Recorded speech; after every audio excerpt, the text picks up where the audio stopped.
Hey everyone, and welcome back. Today I thought we could look at the hype train known as Megan. Is it any good? Well, we're about to find out. The film opens and a young girl, Katie, and her parents are driving in the mountains for a nice winter getaway. The weather, however, is pretty bad and they're hit by an oncoming truck.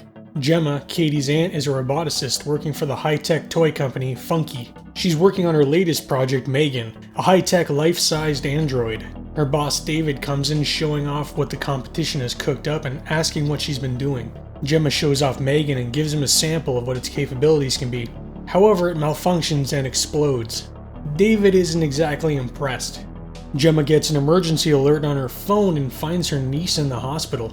She signed some papers and is given guardianship of her as Katie's parents died in the crash.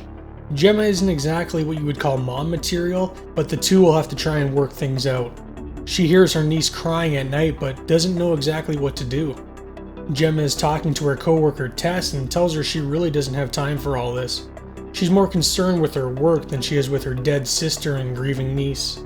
A therapist named Lydia comes by to watch their interactions together and it's all a bit awkward. Later that night, Katie walks in on Gemma working. She finds an old project Gemma was working on named Bruce. It's a motion capture robot controlled by a pair of gloves. Katie thinks he's really cool and says if she had a toy like Bruce, she would never need another toy again. This propels Gemma to continue her work on the Megan project. Her boss is watching as Gemma shows off her newest creation to her niece. Katie pairs with the robot who immediately takes to the young girl. I would say her boss is pretty pleased with the whole thing. Megan is constantly learning and evolving. Katie and this robot are becoming nearly inseparable. Katie is outside playing with a toy bow and arrow, and she loses one of her arrows and asks the robot to help her find it. Megan finds the arrow in the neighbor's yard. It reaches in for it and is attacked by the neighbor's dog. Katie runs in to help her robotic friend and is bit by the dog. Gemma yells at her neighbor and Megan just gives her a death glare. The police are there and tell Gemma there isn't much they can do as the dog was in its yard. Well, Megan, however, doesn't see things the same way. The following morning, the neighbor is out calling for her dog. Gemma's giving a presentation to some of her higher-ups of Megan and its capabilities, and to say it all goes well is an understatement. One of Gemma's co-workers, Kurt, is seen stealing all the work done for the Megan project. Megan seems to be taking over the parental duties and Gemma isn't very comfortable with it. Katie's therapist is worried about her development because of her connection to this doll. At dinner, Katie and Gemma get into an argument over the robot, and Megan doesn't take too kindly to it. Gemma brings Katie to an outdoor school for kids that think outside the box.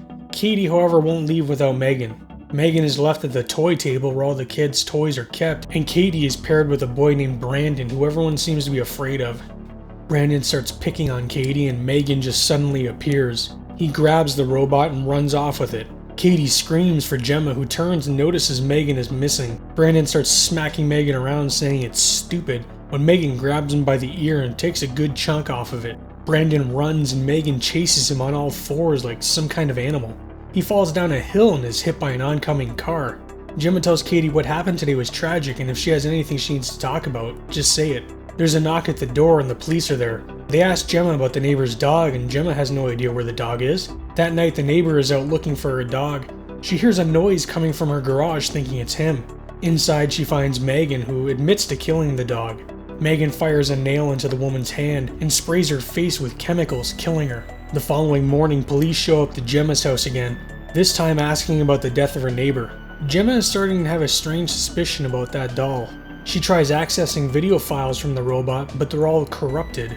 Gemma closes the laptop, being startled as Megan is standing there. It asks Gemma if everything is okay.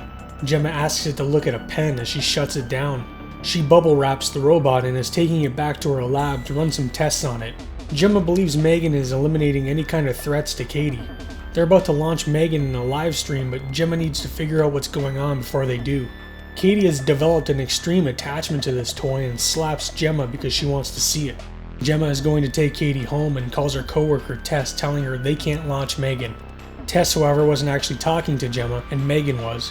Megan springs to life, choking one of the employees. Tess tries cutting him down while Megan punctures a gas canister. It explodes, but Megan shuts off the emergency response. Gemma's boss calls her asking where the hell Megan is, and he finds it standing in the hall. It grabs the blade off a paper cutter and starts stalking him. He runs to an elevator but is killed before he can enter. Kurt, unfortunately, is the next victim on Megan's list. Megan gets in a car, starting it and controlling it remotely. Gemma puts Katie to bed and none of the lights in her house are responding to her commands. She turns and finds Megan at her piano. Gemma tries the pen trick again, however, this robot isn't stupid. Katie asks what's going on and Gemma and Megan both tell her everything's fine. Megan seems to short out for a second, giving Gemma a brief chance to escape. The robot comes to and starts making its way towards Gemma. She takes a hedge trimmer to Megan's face, cutting into its synthetic skin. Megan gets the upper hand, however. Katie walks in with Megan telling her she's sorry she had to see this, but Gemma isn't fit to be a mother. Katie introduces Megan to another family member she didn't know about named Bruce. She uses the robot to rip Megan into two. Of course, a good horror villain doesn't go down that easy though. Katie drives a screwdriver straight through, taking out the machine and saving her aunt. Gemma's co-workers show up still alive, and we see the sequel bait in the background as the movie comes to an end. I hope you enjoyed our little look at Megan. If you could like the video and subscribe, it would mean a lot to me. Thank you for watching and take care.